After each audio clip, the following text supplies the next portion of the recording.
Hello everyone, welcome back to the another important video. हम लोग science series को discuss कर रहे हैं। माय नेम इज सक्षम माड़िया। अभी तक हमने बहुत सारे क्वेश्चंस को डिस्कस कर लिया था प्रीवियस कुछ वीडियोस में। इस पर्टिकुलर वीडियो में हम लोग जेकेएसएसपी से ओरिएंटेड जो भी साइंस के क्वेश्चंस अभी तक पूछे हैं उन क्वेश्चंस को हम डिस्कस करेंगे। और ये जो सीरीज है ये कुछ 3-4 वीडियोस में टोटल ये कंप्लीट हो जाएगा। और इसमें वो क्वेश्चंस तो हम डिस्कस करेंगे ही जो पहले जेकेएसएसबी पूछ चुका है, बट अपार्ट फ्रॉम दैट उससे रिलेटेड कुछ और इंपॉर्टेंट चीज़ें जो पूछ सकता है वो आने वाले टाइम में, उनको भी हम थोड़ा सा डिस्कस करेंगे। So let us start with the first question. सब लोग ज्वाइन कर लो, शेयर कर दो सेशन को। तो फर्स्ट क्वेश्चन से स्टार्ट करते हैं। फर्स्ट क्वेश्चन है, which of the following frictions is also known as the kinetic friction. जब हम फ्रिक्शन की बात करते हैं तो फ्रिक्शन बेसिकली कितने टाइप्स का होता है? 3 टाइप का होता है। स्टैटिक फ्रिक्शन, स्लाइडिंग फ्रिक्शन और रोलिंग फ्रिक्शन, है ना? तो जब हम फ्रिक्शन की बात कर रहे हैं तो काइनेटिक फ्रिक्शन। जब हम पोटेंशियल और काइनेटिक की बात करते हैं, पोटेंशियल मतलब हम पोटेंशियल एनर्जी की भी जब हम बात करते हैं तो सरफेस की बात करते हैं हम। जब भी कोई ऑब्जेक्ट जो है वो सरफेस पे पड़ा हुआ है उस टाइम पर उसकी कुछ पोटेंशियल एनर्जी होगी, बट जब वो मूव कर रहा है तो तब उसकी क्या होगी? काइनेटिक एनर्जी होगी। वैसे ही वही कॉन्सेप्ट है। स्टैटिक फ्रिक्शन यहाँ पे हम कब बोलते हैं? जब कोई ऑब्जेक्ट जो है वो सरफेस पे होता है, एकदम पड़ा हुआ है, कुछ नहीं, कोई इसको हिला नहीं रहा, एकदम ये सिर्फ यहाँ पे पड़ा हुआ है ऑब्जेक्ट। तो ये जो ऑब्जेक्ट है इस टाइम इस पे जो फोर्स ऑफ फ्रिक्शन लग रही है इसको बोलेंगे स्टैटिक फ्रिक्शन। उसके बाद अगर इस ऑब्जेक्ट को हम लोग मूव करते हैं किसी भी डायरेक्शन में तो इस पे जो फोर्स ऑफ फ्रिक्शन लगेगी उसको बोलेंगे स्लाइडिंग फ्रिक्शन। और फोर्स ऑफ फ्रिक्शन जो होती है वो हमेशा क्या होती है? अपोजिट डायरेक्शन में लगती है। अगर हम इसको इस तरफ स्लाइड करेंगे तो force of friction opposite side में लगेगी। अगर हम इसको सपोज इस तरफ ड्रैग करेंगे तो फोर्स ऑफ फ्रिक्शन इस तरफ से लगेगी इस पे। तो जब ये स्लाइड हो रहा है, मूव हो रहा है, तो इस टाइम पे इस पे कौन सी है? Sliding friction. और इसी को हम लोग बोलते हैं काइनेटिक फ्रिक्शन। इसके बाद हमारे आ जाते हैं रोलिंग फ्रिक्शन। रोलिंग मतलब जब कोई भी ऑब्जेक्ट रोल कर रहा है, वो मूव कर रहा है, तो उस टाइम पे जो फ्रिक्शन, फोर्स ऑफ फ्रिक्शन उस पर लग रही है उसको बोलेंगे हम लोग रोलिंग फ्रिक्शन। तो sliding friction here is the right answer. Kinetic friction को स्लाइडिंग फ्रिक्शन बोलेंगे। जो बाकी टाइप के फ्रिक्शन है वो उन पे क्वेश्चन आ सकता है, सो उनको एक बार देख लीजिएगा। Next question, the complete breakdown of the pyruvate to give carbon dioxide, water and energy in a cell takes place in the dash. दो मेन प्रोसेस है जिनके बारे में आपको पता होना चाहिए। एक आपको फोटोसिंथेसिस के बारे में पता होना चाहिए कि फोटोसिंथेसिस जो है वो कहाँ पे होती है, जैसे कि वो प्लांट सेल में होती है, एनिमल सेल में नहीं होती है। और उसके लिए कौन सी पिगमेंट वगैरह इन्वॉल्व होती है, जैसे क्लोरोफिल जो होती है वो चाहिए होती है। और इसके साथ साथ आपको रेस्पायरेशन का भी पता होना चाहिए। रेस्पायरेशन के लिए, जब हम रेस्पायरेशन की बात करते हैं, रेस्पिरेशन में जो सेल है, सेल के अंदर एक ऑर्गेनल होता है जो रेस्पिरेशन की प्रोसेस को करवाता है। और वही रेस्पिरेशन जो है वो क्या होता है? Complete breakdown of pyruvate to give carbon dioxide, water and energy in a cell. This process takes place in the mitochondria। और इसी माइटोकॉन्ड्रिया को हम लोग क्या बोलते हैं? Power house of the cell भी बोलते हैं। यहाँ पर जो है वो एनर्जी बनती है। और एनर्जी जो है वो किसकी फॉर्म में बनती है? एटीपी की फॉर्म में बनती है, जिसको बोलते हैं adenosine triphosphate. Adenosine try phosphate पूछ सकता है एटीपी की फुल फॉर्म क्या होती है। सो इसका आंसर क्या होगा? माइटोकॉन्ड्रिया होगा। क्लोरोप्लास्ट जो है ये प्लांट सेल में प्रेजेंट होता है। एक ऑर्गेनल होता है क्लोरोप्लास्ट जिसके अंदर पिगमेंट प्रेजेंट होती है, जिसको हम लोग क्या बोलते हैं? क्लोरोफिल बोलते हैं। और साइटोप्लाज्म जो होता है, साइटोप्लाज्म होता है इस सेल के अंदर जो भी फ्लूइड मटेरियल प्रेजेंट होता है ना, ये सारे के सारे ऑर्गेनल्स किसी फ्लूइड में प्रेजेंट होते हैं। उस फ्लूइड को हम लोग क्या कहते हैं? साइटोप्लाज्म। और गोल्गी apparatus जो होता है ये भी सेल में एक ऑर्गेनल प्रेजेंट होता है। Moving to the next one, which of the following has the lowest energy in an electromagnetic spectrum? Electromagnetic spectrum की जब हम बात करते हैं, बहुत सारी रेज उसमें होती हैं, तो किसकी जो एनर्जी जो है वो लोएस्ट होती है? पहली बात तो ये रिलेशन याद रखना है कि वेवलेंथ अगर इंक्रीज हो रही है तो एनर्जी जो है वो क्या होगी? डिक्रीज होगी। मतलब वेवलेंथ और एनर्जी जो है वो एक दूसरे के इनवर्सली प्रोपोर्शनल है। अगर वेवलेंथ किसी की सबसे ज्यादा होगी तो एनर्जी उसकी क्या होगी? सबसे कम होगी। तो अगर हम इस चार्ट को थोड़ा सा ध्यान में रखना है, इसमें जो रेज लिखी हुई हैं उसकी सीक्वेंस का ध्यान रखना है। Gamma rays, X rays, UV rays, infrared and then radio waves. और फिर रेडियो वेव्स के अंदर फर्दर टाइप्स भी आ जाती हैं। तो यहाँ पर जो रेडियो वेव्स हैं इनकी जो वेवलेंथ है वो क्या है? सबसे ज्यादा है। तो इसकी एनर्जी जो है वो क्या होगी? सबसे कम होगी, क्योंकि वेवलेंथ जो है वो इस तरफ पे इंक्रीज हो रही है और एनर्जी जो है वो इस साइड पे इंक्रीज हो रही है। सो इसका जो सही आंसर होगा वो क्या होगा? Radio waves. Moving to the next question, बाकी एक बार देख लेना, बाकी रेस पे क्वेश्चन बन सकता है। Next one, in an ecosystem zooplankton is an example of dash. ठीक है, अब इस अगर ये वर्ड सपोज आपको बिल्कुल भी नहीं पता है तो थोड़ा सा हम इसमें कैसे इस क्वेश्चन को सॉल्व कर सकते हैं। जू प्लैंकटन में पहला वर्ड जो है वो क्या है, जू। जू का क्या मतलब है, यहाँ पर जूलॉजी से इसको रिलेट कर लो, जैसे बॉटनी होता है जूलॉजी होता है। बॉटनी में हम लोग प्लांट्स को पढ़ते हैं और जूलॉजी में हम लोग क्या करते हैं, एनिमल्स को स्टडी करते हैं। तो अगर एनिमल्स की ये बात कर रहा है, जू की ये बात कर रहा है, तो जू जो है वो क्या होगा। जब हम न्यूट्रिशन की बात करते हैं तो एनिमल्स जो होते हैं वो प्रोड्यूसर्स भी नहीं होते हैं, एनिमल्स जो होते हैं वो ऑटोट्रॉफ्स भी नहीं होते हैं, एनिमल जो होते हैं वो प्लांट कम्युनिटी में भी नहीं आते हैं। तो इसका आंसर सही जो है वो क्या जाएगा, हेटेरोट्रॉफ्स। अगर इस तरीके से नहीं भी हो, अगर हम सिर्फ ऑप्शंस को ही देखें तो प्रोड्यूसर्स, ऑटोट्रॉफ्स, प्लांट कम्युनिटी, ये तीनों रिलेटेड ऑप्शंस हैं एक दूसरे से। तो इसका जो सही आंसर है वो क्या हो जाएगा, heterotrophs. Next one, what is the atomicity of the oxygen molecule. Atomicity का मतलब होता है कोई भी मतलब मॉलिक्यूल में कितने एटम्स हैं, नंबर ऑफ एटम्स जो हैं वो कितने हैं एक मॉलिक्यूल में। अगर हम ऑक्सीजन मॉलिक्यूल की बात करें तो सबको पता है ऑक्सीजन को हम लोग क्या लिखते हैं, O2 लिखते हैं। अगर हम लोग सोडियम की बात करें तो उसको हम लोग सिंपल Na लिखते हैं, उसके सिंबल से उसको रिप्रेजेंट करते हैं। एल्यूमिनियम की बात करें तो उसको Al हम लिखते हैं, Al से रिप्रेजेंट करते हैं। हाइड्रोजन मॉलिक्यूल को H2 लिखते हैं।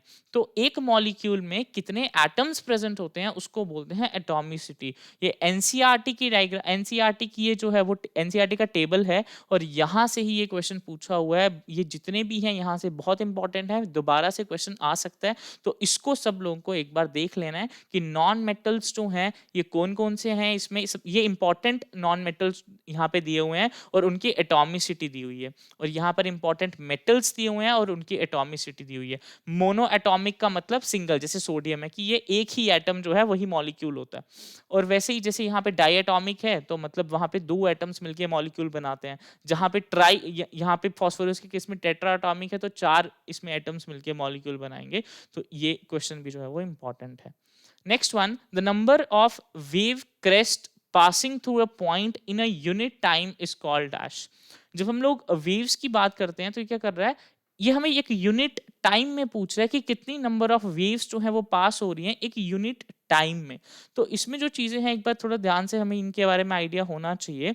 जो इसमें ये टॉप वाले पॉइंट होते हैं इनको हम लोग कहते हैं क्रस्ट, ये वाले जो पॉइंट्स इनको क्रस्ट कहते हैं, और जो ये वाले पॉइंट होते हैं इनको हम लोग ट्रफ कहते हैं। तो यहाँ से एक क्रस्ट से दूसरे क्रस्ट के बीच का जो यहाँ पे डिस्टेंस होता है, वो जो डिस्टेंस होता है उस डिस्टेंस को हम लोग क्या कहते हैं, उसको हम लोग वेवलेंथ कहते हैं। ठीक है, और ये इसको हम लोग क्या कहते हैं, एक ऑसिलेशन, वन ऑसिलेशन कब कहते हैं, frequency is number of oscillation पर सेकेंड। तो फ्रीक्वेंसी जो होती है वो क्या होती है, नंबर ऑफ ऑसिलेशंस पर सेकेंड। एक सेकेंड के अंदर कितनी ऑसिलेशंस वो कंप्लीट कर रहा है इन अ यूनिट टाइम का मतलब हो गया इन 1 सेकेंड, या हम इन 1 मिनट, मतलब कोई भी यूनिट टाइम के अंदर अगर हम लोग कंसीडर कर रहे हैं तो उसको हम लोग बोलेंगे फ्रीक्वेंसी। तो इसका सही आंसर जो है वो क्या हो जाएगा, फ्रीक्वेंसी। इस पे फ्रीक्वेंसी, एम्पलीट्यूड, इंटेंसिटी, वेवलेंथ, इस पे किसी पे भी क्वेश्चन बन सकता है। Next one, which of the following countries known as the country of the wind. ये क्वेश्चन जेकेएसएस थोड़ा आउट ऑफ कॉन्टेक्स्ट कह सकते हैं बट पूछा हुआ क्वेश्चन है, जेकेएसएसबी ने इसको ऑलरेडी पूछा हुआ है एक एग्जाम में प्रीवियस ईयर।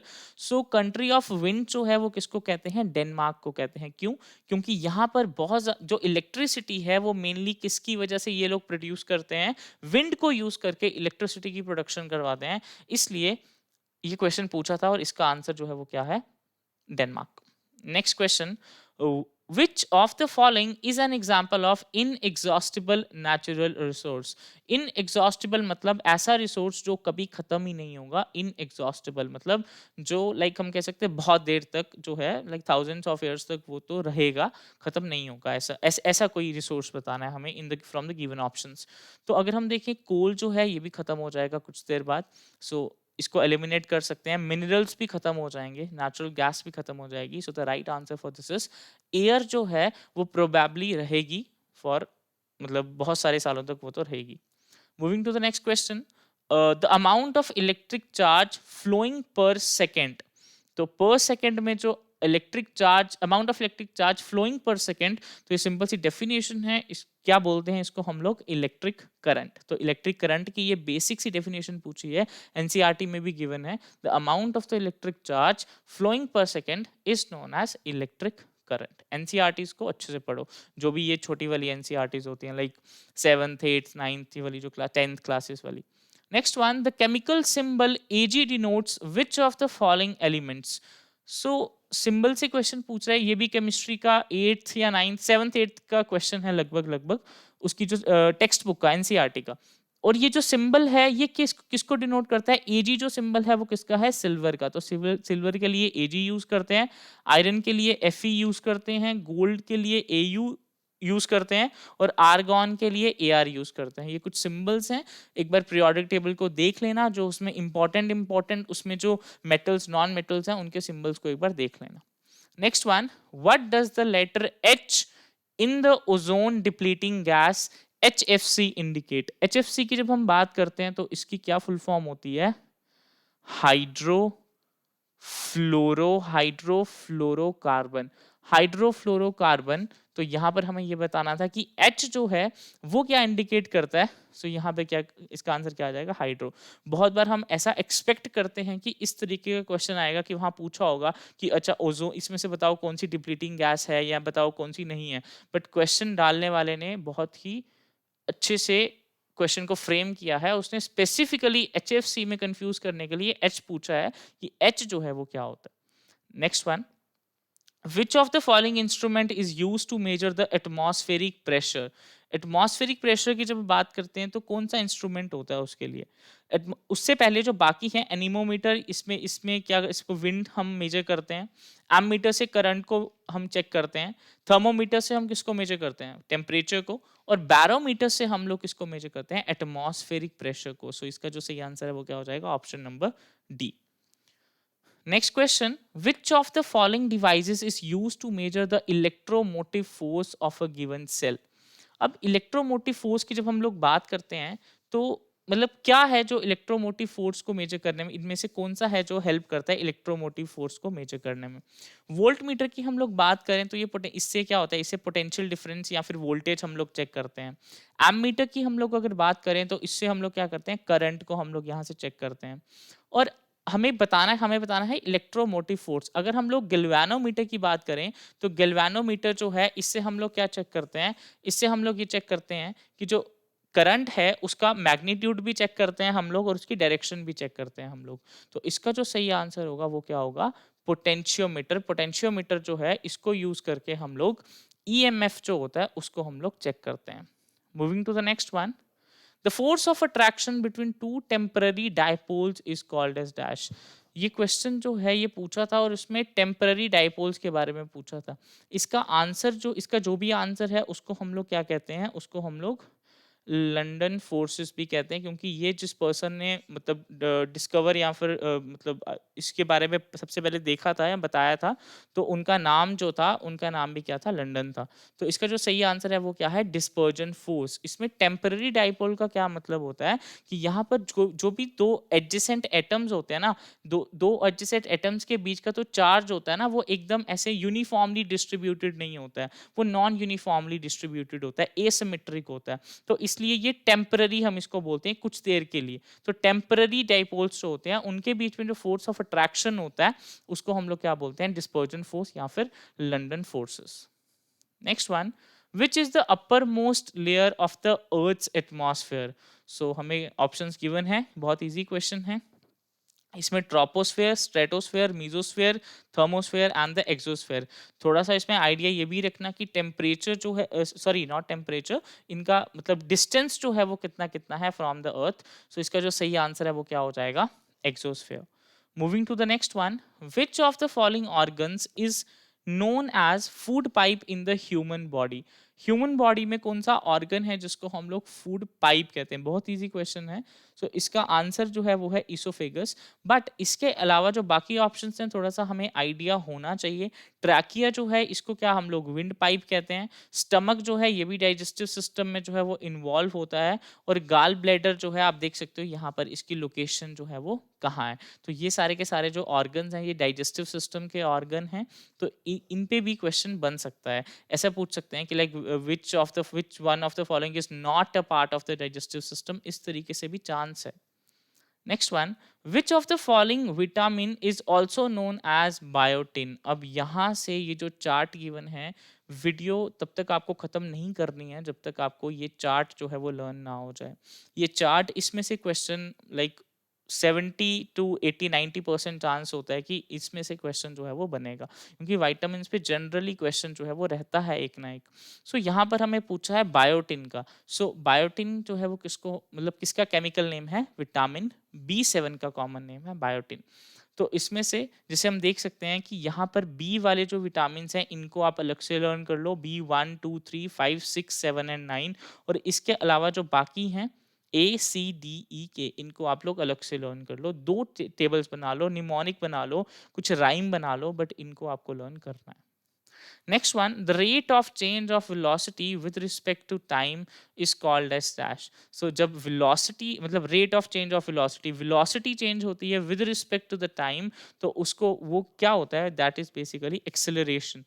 Acceleration की definition पीछे हमने देखा, वहां पर एक जगह पे इलेक्ट्रिक करंट की definition पूछा था और बोला था is called dash। यहाँ पर acceleration की definition पूछा है is called dash। तो बहुत सिंपल NCERT की लाइंस उठा के क्वेश्चन बने हुए हैं। Next one, which one of the following terms denotes a disease outbreak that spread across the countries? अब COVID-19 पे भी क्वेश्चन बने हैं। सो यहाँ पर हमें ये बताना है कि ये जो स्टेटमेंट दी है ये क्या है, इसका मतलब पैंडेमिक है, एपिडेमिक है, एपिडेमिक है या फिर एंडेमिक है। सो इसका जो मतलब है इट मींस पैंडेमिक। पैंडेमिक जो है वो क्या होता है, यहाँ पर ध्यान से पहले एंडेमिक से समझते हैं। एंडेमिक जो है वो क्या, एपिडेमिक को पहले देखते हैं। एपिडेमिक का क्या मतलब होता है? Disease occurrence among a population that is more than what is expected in a given time and place. तो जब किसी एक पर्टिकुलर एरिया में डिजीज जो है वो स्प्रेड होने लगती है, तो उस चीज को क्या कहते हैं? वहां पर एपिडेमिक जो है वो क्रिएट हो रहा है वहां पर। तो इस टाइप से जैसे हम यहाँ पे देख रहे हैं, पैंडेमिक का मतलब होता है, एपिडेमिक जो है वो बहुत सारे एरियाज में स्प्रेड होना जो है वो स्टार्ट हो जाता है, तो उस चीज को हम लोग क्या बोलते हैं? पैंडेमिक बोलते हैं। और एपिडेमिक होता है अ डिजीज और a condition present among the population at all the time. जो चीज मतलब लगभग हमेशा के लिए एक तरीके से रहती है वो डिजीज के प्रेजेंस, उसको हम लोग एंडेमिक कहते हैं। सो अभी ये जो क्वेश्चन है, which of the following terms denote a disease outbreak that spread across the countries, उसको क्या बोलेंगे? पैंडेमिक बोलेंगे। Next one, which of the following units is an example of the CGS system. हमारे पास एक SI सिस्टम ऑफ यूनिट्स होता है, CGS system of units होता है, MKS सिस्टम ऑफ यूनिट्स होता है और एक ब्रिटिश वाला होता है। इसमें जो सबसे इंपॉर्टेंट है वो SI है और CGS है, और MKS को भी देख सकते हो, बट सबसे ज्यादा इंपॉर्टेंट SI और CGS है। SI system, SI unit of system की बात करें तो उसमें क्या होता है? बेसिकली हमको तीन चीजों का यहाँ पे पता होना चाहिए, लेंथ, मास और टाइम। क्योंकि बाकी किसी का भी यूनिट जो है वो हम इनको यूज करके निकाल सकते हैं, that is a different thing, आपको वो नहीं करना है। हमें बस याद रखना है, जैसे SI यूनिट है तो SI यूनिट का मतलब है कि लेंथ जो है उसको हम लोग मीटर में लेंगे, मास जो है केजी में, और टाइम जो है वो सेकेंड में। CGS में लेंथ सेंटीमीटर में, मास ग्राम में, और टाइम जो है वो सेकेंड में ही रहेगा। उसी तरीके से MKS और ब्रिटिश है। तो यहाँ पे अगर हम देखें, हमें ये बताना है which of the following unit is an example of CGS unit. So CGS जो है वो इनमें से क्या है? सेंटीमीटर जो है वो CGS में आता है। So this is the right answer. Next one, which of the following is an example of amorphous solid. So मतलब दो चीजें होती हैं, एक होता है क्रिस्टलाइन सॉलिड, एक होता है एमॉर्फस सॉलिड। क्रिस्टलाइन सॉलिड देखोगे तो इसका जो स्ट्रक्चर है वो एकदम प्रॉपर्ली शेप्ड स्ट्रक्चर है, बट अमॉर्फस जो है इसका स्ट्रक्चर जो है वो एकदम ऐसे प्रॉपर नहीं होता, थोड़ा सा अमॉर्फस, तभी इसका नाम ही है अमॉर्फस सॉलिड। सो इसमें से क्वार्ट्स, डायमंड और माइका ये तो क्रिस्टलाइन सॉलिड होते हैं, बट रबर जो होता है वो क्रिस्टलाइन सॉलिड नहीं होता। This is an example of amorphous solid. In ozone, which layer is termed as good ozone? अब बहुत इजी क्वेश्चन है बट कंफ्यूज कर सकता है ये जो वर्ड है गुड ओजोन। अब दो चीजें होती हैं, एक होती है गुड ओजोन, एक होती है बैड ओजोन। गुड ओजोन का मतलब है कि ओजोन जो है वो मेनली कहाँ पे प्रेजेंट होती है, स्ट्रेटोस्फेयर में प्रेजेंट होती है। और स्ट्रेटोस्फेयर में जब ओजोन प्रेजेंट होती है तो उसका फंक्शन होता है कि सन से जो भी यूवी रेज आ रही हैं या फिर जो भी हार्मफुल रेज आ रही हैं उनसे हमको प्रोटेक्ट करना। तो वहां पर स्ट्रेटोस्फेयर के अंदर जो ओजोन प्रेजेंट है उसको हम लोग गुड ओजोन कहते हैं। बैड ओजोन का मतलब अगर वो स्ट्रेटोस्फेयर से हटके ट्रोपोस्फेयर में प्रेजेंट होते, मतलब अपनी लोकेशन से हटके कहीं और अगर वो प्रेजेंट है तो वो अपना function as it is perform नहीं कर पाएगी, वो हार्मफुल रे से प्रोटेक्ट नहीं कर पाएगी क्योंकि वहां पर उतनी ज्यादा इंटेंसिटी उसकी नहीं होगी। सो इसका मतलब यहाँ पे सही आंसर जो है वो क्या होगा, stratosphere. What is the SI unit of the electric current? So electric current का SI unit हमें बताना है, so that is ampere। जो SI units हैं इनको आपको देखना पड़ेगा, जो भी important हमारे पास फिजिक्स में जैसे वर्क हो गया, प्रेशर हो गया, इस टाइप की चीज़ों के जो SI यूनिट रहते हैं, वेवलेंथ वगैरह, ये थोड़ा सा मोस्टली पूछे जाते हैं।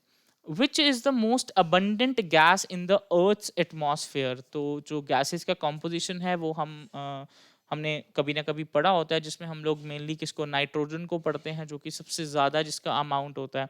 उसके बाद ऑक्सीजन का अमाउंट होता है, फिर कार्बन डाइऑक्साइड उससे कम, और फिर बाकी छोटी छोटी गैसेस जो होते हैं बाकी। सो सही आंसर जो है वो यहाँ पे क्या हो जाएगा, nitrogen. Which of the following process denote water soluble inorganic nutrient go down into the soil horizon and gets precipitated as unavailable salt? ठीक है, इसको स्टेटमेंट को ध्यान से देखो। विच of the following processes denotes water soluble inorganic nutrient go down into the soil horizon?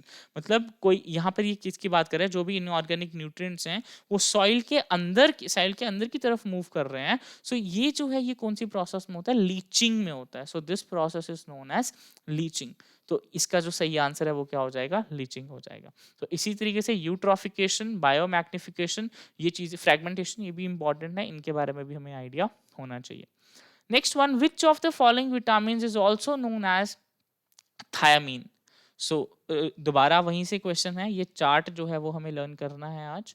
So vitamin में से ही question है। सो यहाँ पर हमें ये बताना है कि थायमीन जो है वो किसका केमिकल नेम है, कौन से विटामिन का। So that is vitamin B1। यहाँ पे आप देख सकते हो थायमीन। और इसी तरीके से कोई भी पूछा जा सकता है, ये शायद एक सेट में ये पूछा था, एक सेट में वो पूछा था, तो वैसे ही डिफरेंट डिफरेंट सेट्स में डिफरेंट क्वेश्चन जो है वो पूछे रहते हैं। उसके बाद हमारे पास नेक्स्ट क्वेश्चन है, which of the following is an example of vector quantity? Vector quantity का मतलब होता है ऐसी कोई क्वांटिटी जिसमें हम लोग उसका मैग्नीट्यूड भी देखते हैं और उसकी डायरेक्शन भी देखते हैं। दोनों चीजें इंपॉर्टेंट होती हैं, magnitude magnitude as well as direction, दोनों चीजें। तो ये दोनों चीजें किसमें हम देते हैं, वेक्टर क्वांटिटीज में। बट स्केलर क्वांटिटीज में हम सिर्फ और सिर्फ मैग्नीट्यूड की बात करते हैं। तो स्केलर क्वांटिटीज की कॉमन जो एग्जांपल्स हैं वो क्या आ जाती हैं, mass, length, distance, speed, power, energy and work. और vector quantities displacement, velocity, acceleration, force, weight, friction and momentum. So ये हमें थोड़ा सा लर्न करना है। एक को लर्न कर लो, या तो स्केलर को लर्न कर लो या तो वेक्टर को लर्न कर लो, जिससे स्केल एटलीस्ट हमें ये पता हो जाए कि अच्छा ये स्केलर है, तो अपार्ट फ्रॉम दैट अगर वो कोई पूछेगा तो वो वेक्टर होगा। सो यहाँ पर जो सही आंसर होगा इसका क्या होगा, हमें क्या बताना है कि वेक्टर क्वांटिटी कौन सी है। तो इसमें से मास जो है ये भी स्केलर है, स्पीड जो है ये भी स्केलर है, वॉल्यूम भी स्केलर है, मोमेंटम जो है यहाँ पे क्या है, वेक्टर क्वांटिटी है। So this is the right answer. The electrical instrument rheostat is used to control the electric current by varying the dash. Rheostat एक इंस्ट्रूमेंट होता है, उसकी बात कर रहा है कि द इलेक्ट्रिक इंस्ट्रूमेंट रियोस्टैट, उसको हम लोग यूज करते हैं इलेक्ट्रिक करंट को कंट्रोल करने के लिए। ये जो है वो कौन सी प्रोसेस में होता है, किसको हम लोग बेसिकली इसमें वेरी करते हैं, रेजिस्टेंस को। तो रेजिस्टेंस के लिए हम लोग किसको यूज करते हैं, इंस्ट्रूमेंट को, जिसको हम लोग क्या कहते हैं, rheostat. Next one, what is the SI unit of the wavelength? दोबारा से एसआई यूनिट पे क्वेश्चन है। तो वेवलेंथ का जो एसआई यूनिट है वो क्या होता है, मीटर में हम इसको कैलकुलेट करते हैं। So SI unit of wavelength is metre. What is the chemical symbol of the sodium? So बहुत इजी है, केमिकल सिंबल सोडियम का क्या होता है, एन ही होता है। एयू जो होता है वो गोल्ड होता है, एजी सिल्वर होता है, पीबी जो है वो किसका होता है, लेड का होता है। ये कुछ इंपॉर्टेंट ऐसे यूनिट्स हैं, एक बार इनको देख लो। अगर लर्न कर सकते जो इसमें से इंपॉर्टेंट हैं, एक बार देख लो, थोड़ा सा आइडिया हो जाएगा। तो ये कुछ इंपॉर्टेंट है, इनमें से क्वेश्चन आने के चांसेस ज़्यादा हैं। सो ये कुछ क्वेश्चन थे जो आज हमने डिस्कस किए। ये कुछ प्रीवियस ईयर क्वेश्चन थे जेकेएसएसबी के, और उनसे रिलेटेड जो चीज़ें इंपॉर्टेंट पूछी जा सकती हैं वो हमने डिस्कस करी हैं। इसी तरीके से कुछ और 2-3 वीडियोस में जो भी क्वेश्चन साइंस के हैं जेकेएसएसबी ने ऑलरेडी पूछे हैं और जो वो पूछ सकता है, उनको डिस्कस करेंगे। So keep working hard, we'll meet in the next video. So bye bye, take care all of you.